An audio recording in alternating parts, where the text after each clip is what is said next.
Les médias l'ont confirmé. Le Figaro étudiant, Nice Matin, 7 sur 7, Orange Actu. À 15 ans, Laurent Simons décroche un doctorat en physique quantique. Une manchette pour le monde, mais un tremblement pour l'esprit. On pourrait croire à un exploit précoce, mais c'est bien plus que ça. Imagine un adolescent qui, alors que son âge dit enfance, dialogue déjà avec les lois fondamentales de l'univers. Il ne court pas après les records, il ne cherche pas la lumière, il suit simplement une ligne intérieure, comme si son âme connaissait déjà le chemin.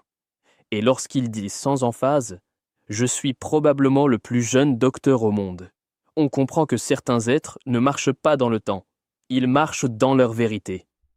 L'histoire de Laurent n'est pas celle d'un prodige, c'est celle d'un rappel.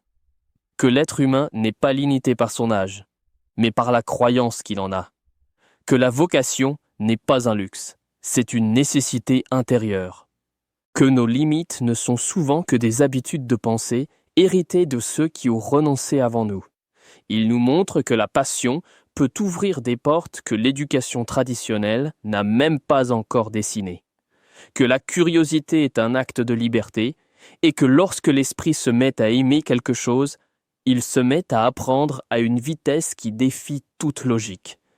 Ce jeune garçon n'a pas seulement défié les normes, il les a révélées pour ce qu'elles sont, des conventions fragiles. Alors la question n'est plus « comment a-t-il fait ?» La vraie question est « qu'est-ce que je pourrais accomplir si j'osais écouter la voix que j'étouffe depuis des années ?» Parce que parfois, il suffit d'un nom, d'une histoire, d'une étincelle pour se rappeler que nous avons toujours été capables de plus, beaucoup plus.